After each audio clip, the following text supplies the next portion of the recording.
A lot of people I talk to would laugh if I say that I love compliance courses. And in fact, I love compliance courses because there's so many things going on with this. And sometimes I exaggerate and I say I find compliance courses very sexy. Well, it's a joke, of course. But the whole idea is that in compliance courses, it's so much abundance of the realities of life happening in a compliance course. The problem is sometimes we look at compliance course and we say it's like a chain. It's a kind of a bound us. It limits us. But there's some way interesting thing that you can do with compliance courses. For example, if you have 100, 200, 300 pages that you're required by law or by the legal department or by marketing department or whoever requires certification, and learners are clicking pages, right? Click 1, click 2, click 3, take a quiz, review knowledge, click, click, click, click, click.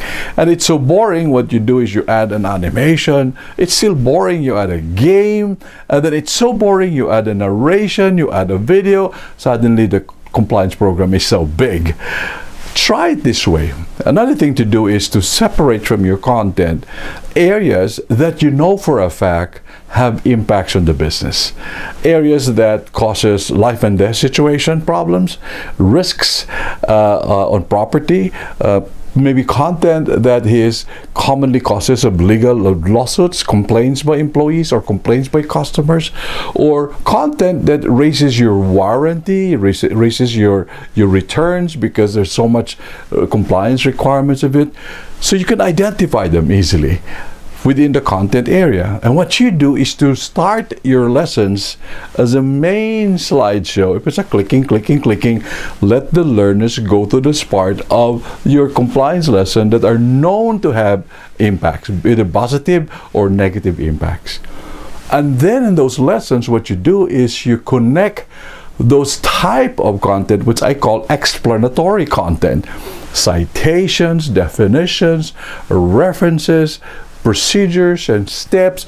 They're still important content, but you put them as a reference to the content that have high impacts. You ask the learners to go click those pages.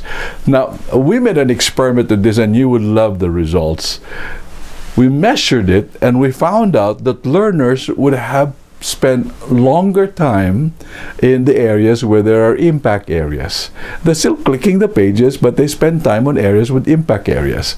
And then when they go down to the definition, the citation, the legal theory, the principles, they breeze to it. They're still clicking, clicking, clicking, but they breeze to it. For us, what it meant was that when they start going to the explanatory part of the content, their interest goes down. But then they have to finish it. They show the clicking of the pages.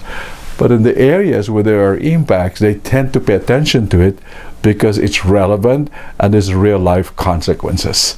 Reflect in your design of the compliance program. Separate what I call impact areas, separate from explanatory areas, and experiment and see what's the footsteps, what are the footprints, which parts of learners spend and use most of their time learning. You'd be surprised. Try it.